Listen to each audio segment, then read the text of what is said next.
I'm Nikki, and since I could hold a handline, I have been addicted to fishing. Whether it's straylining for snapper, jigging for kingfish, dropping deep for harpooker, or jumping in and going spearfishing, I love it all.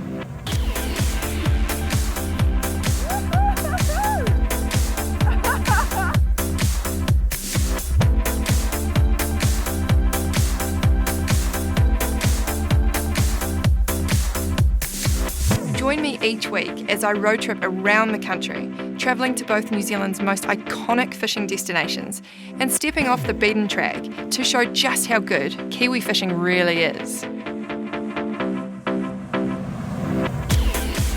Whether it's a girls' trip, fishing with a local, or riding solo, I am on a constant quest to satisfy my insatiable fishing addiction.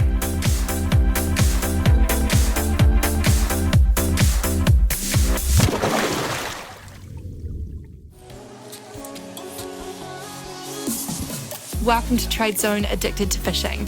This week we're featuring two local lads, Chris and Hunter, who regularly fish inside the Tauranga harbour.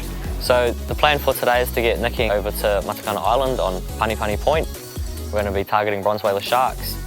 So catching bronze whaler sharks is, you'd say, your inshore game fishing, land-based game fishing. You're hooking a big beast that can pull a lot of drag, and you're hooked into a harness and gimbal. It's a hell of a fight.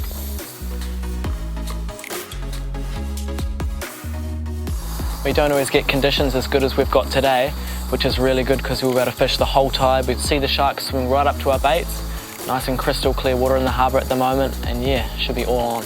Hopefully today when we take Nikki out with the camera crew, we won't be scaring the sharks away too much. Normally when me and Chris go over, we have phenomenal action.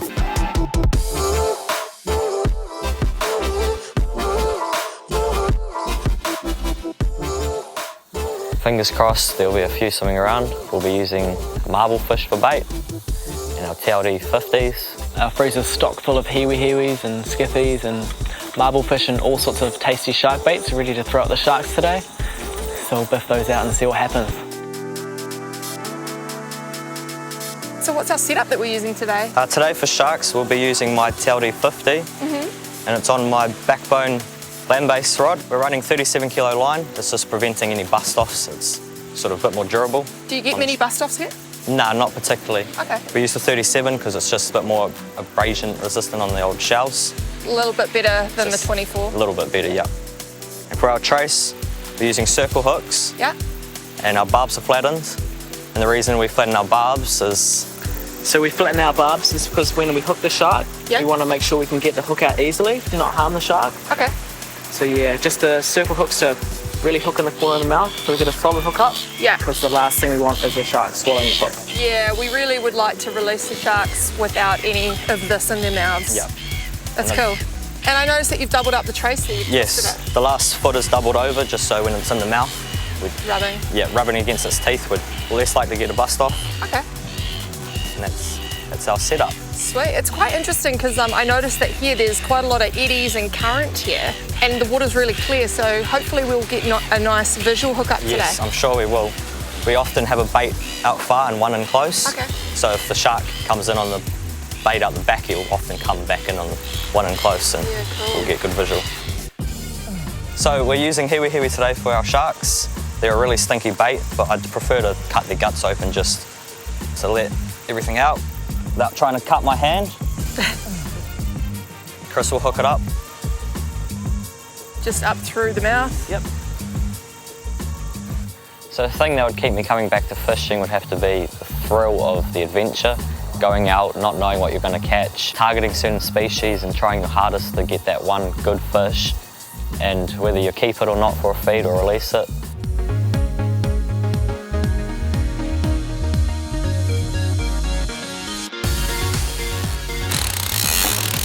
Ooh, nice. He's going for it, eh?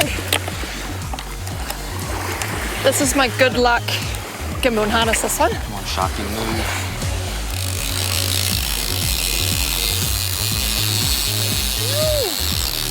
Dang. Land-based game fishing. So how big do these sharks generally get? Well, we've seen them, up to 200 kilo in this harbour. Wow. And we often see even bigger than that, but yeah, our average size is around about, 100 to 150 kilo. It's so interesting because people get really funny about sharks. Yeah. They kind of freak out about them, but the thing is that sharks are actually everywhere. They sure are. And if people knew that sharks were actually coming through the harbours, through the beaches, you probably had one 5 feet behind you numerous times in your life and you didn't even know, Definitely.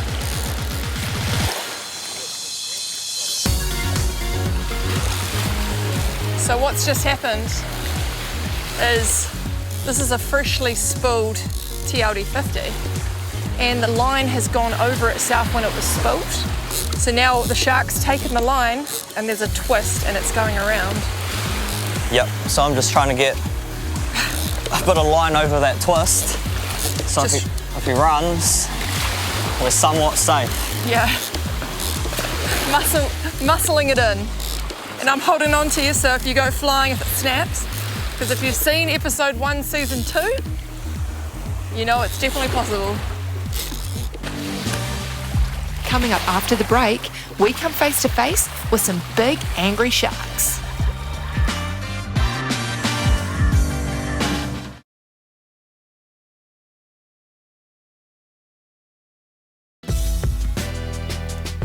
This week, we're fishing in Tauranga Harbour on Matakana Island, targeting bronze whaler sharks. So I really like the Tauranga Harbour because it's got an abundance of sea life and marine mammals like seals, orcas, the kahawai, kingfish, trevally and all sorts of fish to catch. Over the summer period, me and Chris probably get out whenever the beach is calm enough for us to kayak out our shark baits, or when we have enough petrol to get over to the island. We catch about roughly 60 sharks a year. All females too, not many males, and all between, would you say, 2 to 3 metres, with a couple of big ones. We've had a few big fights that have gone way into the middle of the harbour and just massive bronzies, just unstoppable, jumping around everywhere, creating chaos, jumping all through the boat. How much line do you reckon we got out? Probably 100 metres.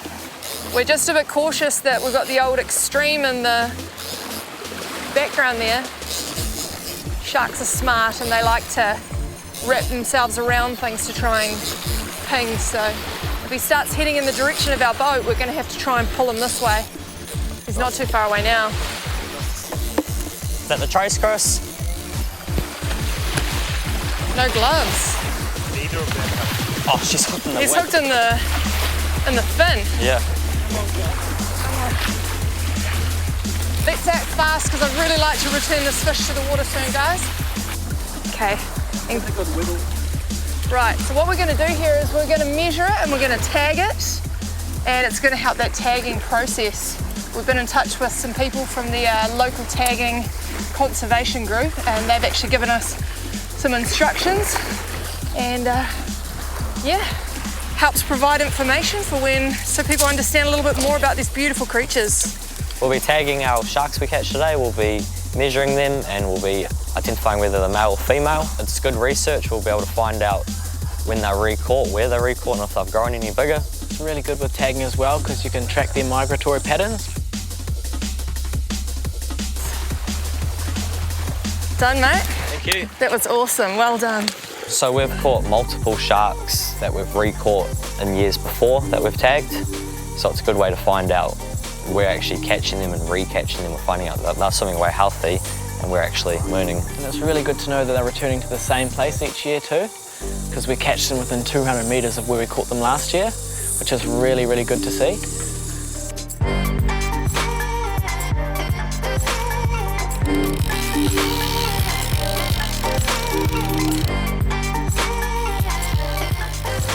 Whoa. Whoa! Luckily Chris is holding on to me, so...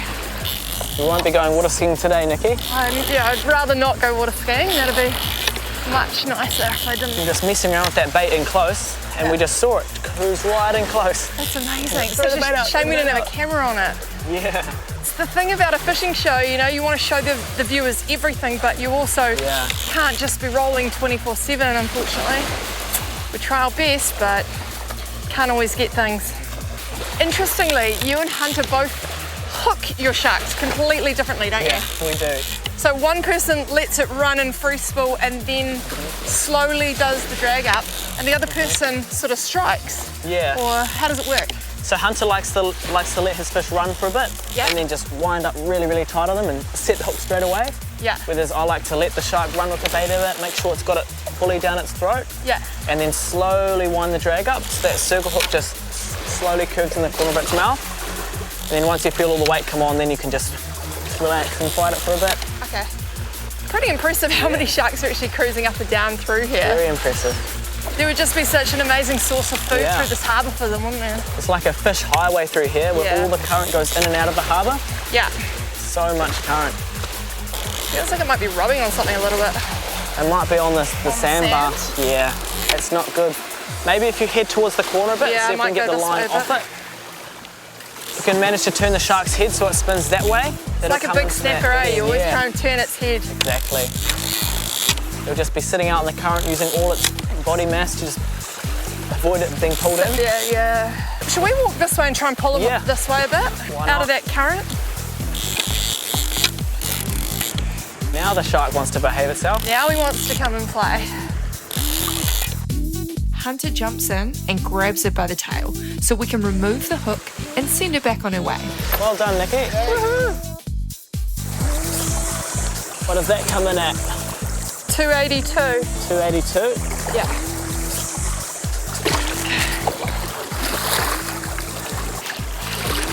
There we go. She's off. She's happy. Awesome, well done. Big back yolder. Woo! Well done, team. Well done. Nikki. Thanks, guys. Bet you're proud of that. Tackle tips and tactics, brought to you by Smart Marine. As you may or may not have seen on the show, we travel everywhere. Sometimes we do 20,000 kilometres in a year with our boat in tow. You know, we're launching off lots of different platforms, like beach launching and rocky beaches, you know, boat ramps as well. So when it came to deciding what trailer to put underneath our 795 Game King, it was a pretty easy choice, to be honest. We decided to go with GFAB. So I went to Danny and said, hey Danny, can you please build me a trailer in 3 weeks? And he kind of, at first he laughed, but he actually did produce the goods in record time. I was very impressed. Him and his team, you can tell that they have been doing this for a long time. The trailers, they're very, very sturdy. They're built tough. I like to come in hot sometimes at the boat ramp, and these trailers can withstand that. The GFAB trailers actually come with a 12-year warranty, which is quite impressive. I don't think there's many others on the market that do that, if any others. It's a huge boat that we're towing. We've got the Extreme boat that's nearly 8 metres, but it just follows beautifully behind the car. There's no swaying. And Danny actually took my entire setup to a weighbridge and made sure that it wasn't over the 3.5 tonne tow rating. We've got a Trail Parts Credo wireless braking system, which is absolutely phenomenal. And I think it's one of those things where, you know, it's easy to not notice when a trailer's really good, but you notice when the trailer's not good. I really do love my GFAB trailer. I'm not just saying that. I really think that it is the best trailer that I've ever had. For all your fishing needs, head on down to your local Smart Marine store. Whoa. Just after the break, it all goes off like a sock full of crickets.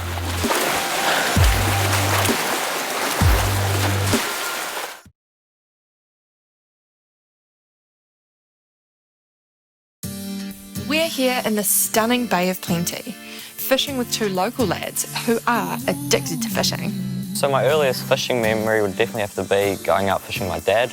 He'd take me to some crazy locations. He'd be carrying me on his shoulders and lugging all the gear around, and we'd go land-based fishing and trout fishing in small creeks.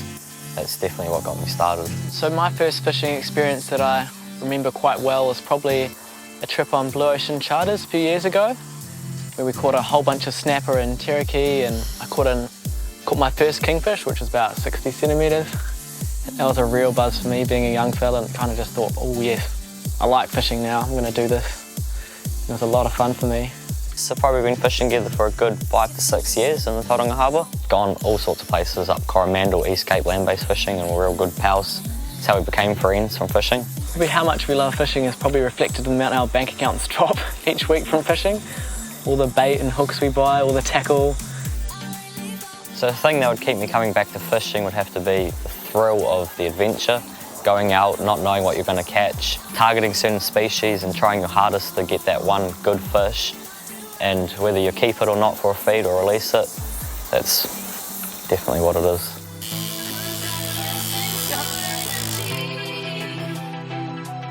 Just came right in close, it was about 2 metres away, just checking us out. Yeah. We didn't have the bait in the water at the time, so we just threw it out. The shark doubled back and then ate the bait, and as you saw, the balloon took off and it was all on. Awesome, good stuff. I actually grew up fishing out at Matakana Island. Yep. My family have an orchard out there, and this is where I literally fell in love with my fishing. We're just gonna move down. Come on, mate. Come to mama.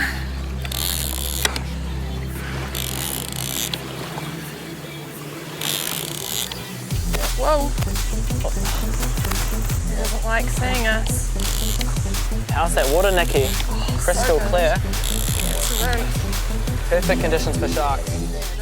With crystal clear water like this, we can track the bronzies visually all the way in, and it doesn't take long to get her into the shallows.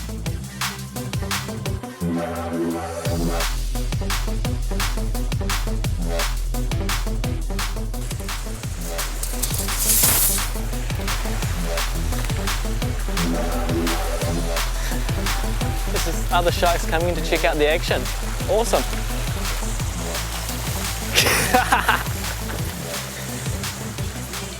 Another stunning bronzy.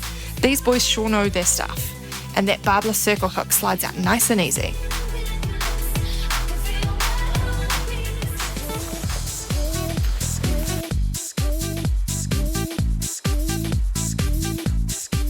Take it, take it. Oh yeah. Look it, set it, set it.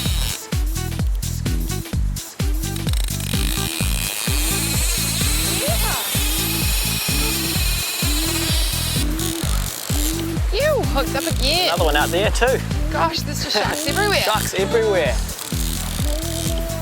It's actually unbelievable how many cruise through here. Like, how many have we seen today? God knows. Must be a good size. It wasn't small. Whoa. You.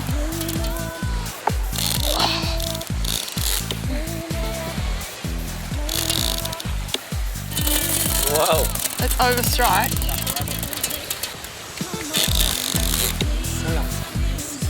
I'm scared I might have to go water skiing with this one soon. So do you remember what bait that was on, Nikki? You're right. Was the skipjack or the Ferrari? I think it was the skipjack, wasn't it? Might have the biggest one of the day, Nikki. Interestingly, if you were swimming in the water and one of these big bruisers swam past you, they'd probably be more scared of you than you are of them. I've probably swam in the water with one near me many times, and I wouldn't have even known, because these bronze whalers, they're not friendly to humans, and we aren't very high up on the menu for them. Unless they're feeding, or unless you're catching them, of course. Chris jumps out of the way, and no toes were harmed in the making of this episode.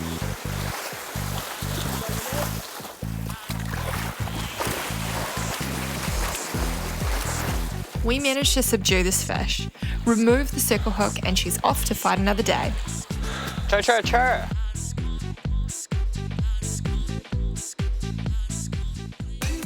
Well, that caps off an action-packed day's fishing. A big thanks to Hunter and Chris for showing us an epic time, and we'll see you again next week on Trade Zone, Addicted to Fishing. Gear, Care and Catch, brought to you by Trade Zone. G'day, mate. G'day, Nikki. How's things? Yeah, not too bad. How are you? Good, thank you. Welcome back to New Plymouth. Why, thank you. Yeah, just back for a bit of spotter fishing, are you? Yeah, we're doing a land-based mission tomorrow. I'm just getting all my gear and stuff ready, but I've just realised that I didn't bring my land-based fishing rod holders. So got some PVC pipe, but I just need something to cut them up to size. Just to length, so Yeah. cool. Excellent. We've got these hacksaw frames here, the Barco hacksaw frames. We've got the 225 here, which is probably one of our biggest sellers.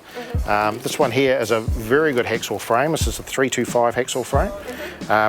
It's got the tensioner there, which keeps everything nice and tight. The blade needs to be nice and tight. Ergonomically friendly, so it's easy to hold, easy to use, keeps your cuts nice and straight. This one's got a 24 tooth blade in it, Yeah. which is a good average size for the job that you're doing with it. Cool. Yeah. Perfect. Yep. Okay, I'll take one of those, please. Excellent. Come on. Cool. Thanks. For all your engineering needs, head in store or order online at www.tradezone.co.nz. Check out our YouTube page for tips, tricks, and entire episodes of every season.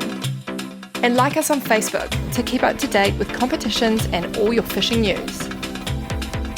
TradeZone Addicted to Fishing is proud to be with Extreme Boats, powered by Honda Marine.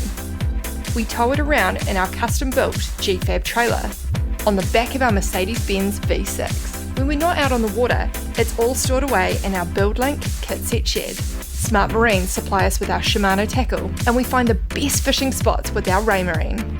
We finish the job thanks to Trail Trades. And move in precision thanks to Seastar. We maintain our gear using Ting tools, and we keep up to date thanks to New Zealand Fishing News magazine, and it all keeps performing thanks to TradeZone.